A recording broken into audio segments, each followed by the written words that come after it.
Hello everyone, welcome to Classic Movie Reviews, and oh my god, there's two of us. 1, 2. You're good at math. No, I'm not. But from now on, we're going to start trying to do all of our videos together, but don't expect an increase in quality, because that probably won't happen. But we'd like to put in our collaborative efforts on everything. So Ryan, welcome to your first Classic Movie Review with me. Thanks, man. It's an honor to be here sitting across side from you in this brand new studio that we have.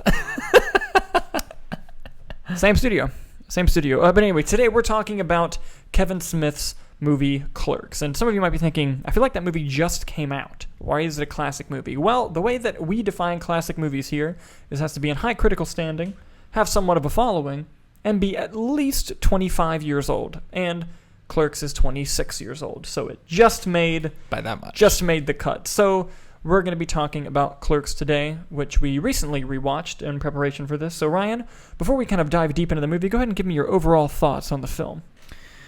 It's a real movie, and what I mean by that is the dialogue feels real. The situations that these characters find themselves in are very real, and just the interactions that they have with each other feels very authentic. Like the way that they bounce back and forth off of each other, the way that the dialogue is delivered, it just feels like a real movie that like anyone who's been in some sort of retail or customer service job has been in a situation that these characters find themselves in, whether it's like the whole movie you find yourself in or it's just one particular scene that you have found yourself in. It's just a very real movie. Yeah, like the whole time watching it, like you and I used to work at a movie theater together, and the whole time we were just like, we know customers like that, we know coworkers like that. While the specific situations aren't, compared to our personal experiences, but it's the similarity to just not the overall environment, but also the overall attitude towards the worker. Yeah. Like, there's a scene in the beginning of this film where a customer comes in and starts rambling to other customers about like non-smoking,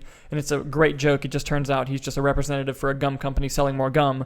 But like I've been in a scenario before where a customer tries to round up other customers against you for just doing your job. Yeah. And just that scenario, like you see it play out and you're just like, oh man, I feel, and like you can see Dante in the background just very like this look on his face, just like, God, please leave. Do we have to actually throw hard-earned dollars down on the counter and say, please, Mr. Merchant of Death, sir, please, sell me something that'll stink up my breath and my clothes and fry my lungs? Now, wait a second. Yeah, now here comes the speech about how he's just doing his job by following orders.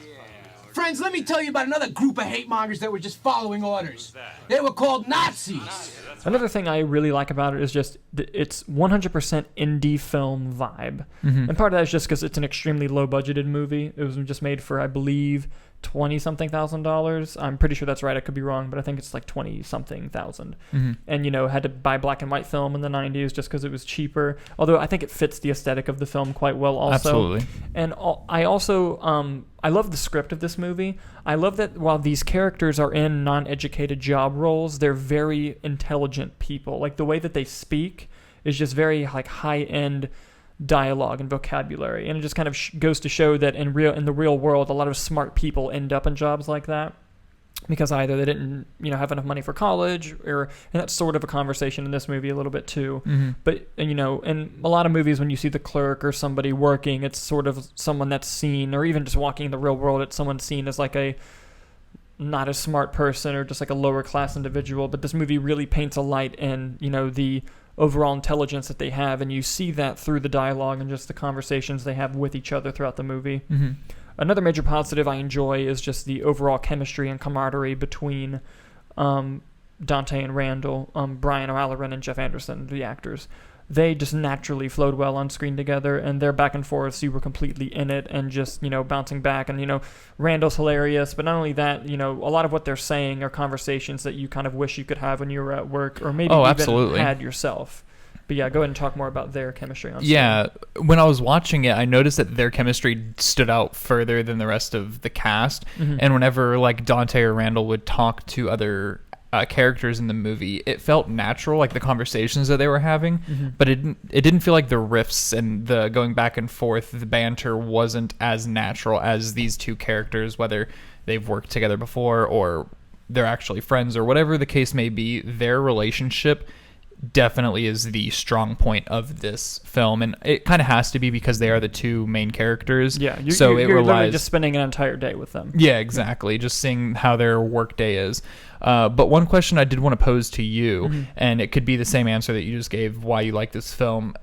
What about this film do you think made it age well and makes it like this classic movie that like has this cult following?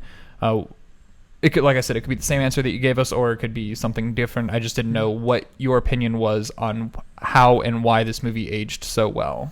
Some of it we have mentioned, but some of it's new. I think there's more than one answer to that. Okay. Part of it is the main characters, the subject matter. There's always going to be people in a sort of customer service business that need a movie or need something of just like, because I remember working in those scenarios and just thinking like, God, nobody knows what my day is like. Like no one knows like just the shit that I go through each day. And then clearly Kevin Smith at this point, he's like, no, I know exactly the day that you went through, and here it is. So I think that's part of the reason why it aged well, is it will always have an audience, like even like throughout different decades. And while the specific job changes, the overall attitude towards a customer or towards a clerk rather in that scenario, that's not really going to change. And so seeing just a movie represent that and represent just sort of that anger and dread that you feel working in those scenarios, I think that's part of why it always consistently finds an audience. But also, this was one of the first films to have such explicit sexual dialogue. I mean, now in other films have like, sexual talking and words in them, but this movie really dives deep in just a realistic conversation between a couple. And like there's a hilarious infamous scene about the how many dicks have you sucked, and she sucked 37 dicks. It's a hilarious scene, but the dialogue before, just while they're hanging out and afterwards, is really, really specific. You can tell like that was a real conversation that somebody had, and that he kind of took from his own memory to write out that conversation. Like it felt like an actual conversation, which goes back to the realism of this, that like whether of you the film, and just the dialogue throughout the whole movie. Kevin Smith's really good at dialogue, and it really shows in this film, especially because each character's dialogue feels unique and different to that person. Yeah, and keeping that grounded, realistic, and different is no easy task. And I think that part of the reason why people are able to see past the low budget constraints of this movie is the really exceptional screenplay, the great dialogue, and honestly, for many non-actors, a pretty well-rounded cast. Like there are some instances, like some like minor negatives, but I think that you can overlook them. Is there are some like parts in the movie where an actor will like not fumble, but like awkwardly pause during a line, and like as if they just remembered and they continue. But the reason I overlook that is because this film is shot in a series of really long singular takes, which I really like. That I think that helped make it feel more real. I think that helped put you in the scenario of you're just sitting there talking with them. Like it felt like you were having the conversation with these characters. And these takes go on for minutes at a time. And for non-actors to like remember all of these lines within like one big take, it's hard to do. So every now and then when they kind of stumble, like you're able to look past it for that reason. But part of the reason why the Dante and Randall scenes stand out is because of how quick and quippy they are during those long takes. Yeah. And I think that that's another, in terms of the direction and helming of the movie, that I really like that approach of. They didn't try to be fancy with anything. They didn't try to be like, all right, I know we only have a little bit of money, but let's do like a bunch of moving and wide-ranging shots. It's a very simply shot movie. Yeah, but shot in a way that doesn't outdo itself. Yeah. Like it consistently stays within line and tone of the story they're trying to tell. Yeah, one thing that really stuck out to me, which I actually pointed out to you when we were watching it, was anyone who's been in like some sort of retail or customer service type job, they've had both the Randall side and the Dante side. The Randall side where if you watch the movie, Randall just tells customers how it is. Like he's just honest. He does whatever he wants. Closes the shop whenever he wants, tells off customers whenever they want. And then Dante is the customer service side where you have to play nice with them. You have this job title. You kind of have some responsibility that go with it. And Randall on the other side's like, do whatever you want. Like, don't take your job seriously. You're a clerk at a Quick Mart. Like, it doesn't matter. And anyone who has been in any sort of customer service or retail job has had the Randall inside of them that they may not have acted out on, but they can feel and they can relate to that character. But they can also relate to the Dante character, where it's like that's the facade you're putting on the outside, but Randall is who you are on the inside. And I absolutely loved that because it's portrayed beautifully in the script. the way Kevin Smith wanted that to be directed and how he was able to get that out of his actors, and then of course the acting with it. Yeah, and I think that the scene that perfectly personifies that feeling is the "Does title dictate behavior" sequence with Dante and Randall. I think that really is what shows the difference between them. What the fuck you do that for? 2 reasons. 1, I hate it when people can't shut up about the stupid tabloid headlines. Oh, Jesus. And 2, to prove a point, title does not dictate behavior. What? If title dictated my behavior as a clerk serving the public, I wouldn't be allowed to spit water at that guy. But I did. So my point is that people dictate their own behavior. Even though I work in a video store, I choose to go rent movies at Big Choice. Agreed? You are a danger to both the dead and the living. I like to think I'm a master of my own destiny. You know, the movie's torn love story between Dante and Veronica and Caitlin. I think that, you know, those differing love stories, it has a unique perspective because when you start the movie, you see it through Dante's kind of stubborn personal eyes. Like, he only wants, like, for some reason he has this weird fascination with this ex-girlfriend who Randall even consistently brings up, like, she was horrible to you. Like, why do you even like her? Yeah. And I love that, you know, in the movie, infamously the first appearance of Jay and Silent Bob, you know, cinematic wonders. Oh yeah. I'm gonna fuck this bitch, I'm gonna fuck this bitch. I'll fuck anything that moves. And I love that Silent Bob, when he speaks, it's kind of the crux of the movie. When he tells Dante, you know, not every woman brings you lasagna at work, most of them just cheat on you, and then leaves. And he kind of has this moment of like, oh my God, I'm an idiot, he's right.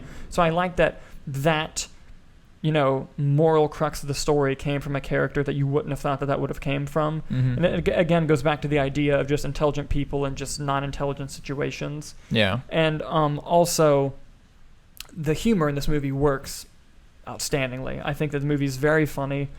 It does a good job of creating the semi-realistic situations while also having the gaze of it's probably being exaggerated a bit just from, you know, being told from the perspective of Dante and Randall. And, you know, I think Dante's appropriately named because he's just living through hell the whole movie. Especially since he's not supposed to be there that day. Exactly. Yeah, and I don't have too many negatives about this film. I think that the film does suffer just a little bit from just its low budget limitations, but that's not something you really hold against the filmmakers or the film. It's just something that you kind of notice. You know, some of the sound design's a bit off, some of the sound mixing and stuff, but that's just, you know, if they had money, that wouldn't be a problem. Well, and the way that they write the script to point out that they don't have money is the shutters, for example, because they had to gum use... in the locks because they have to film it after it was closed. So that's why it explains that the shutters are closed, that you can see behind the counter that Dante's at. Like, you can clearly see that they're shut, so they wrote in the script of, like, their limits, and then it works because you believe it because Dante goes out there to try to unlock it and realizes he can, and then walks inside, and then that's when he's like, there's gum in the locks, and then it's like, oh, okay, I believe it now. Yeah, a bunch of savages in this town.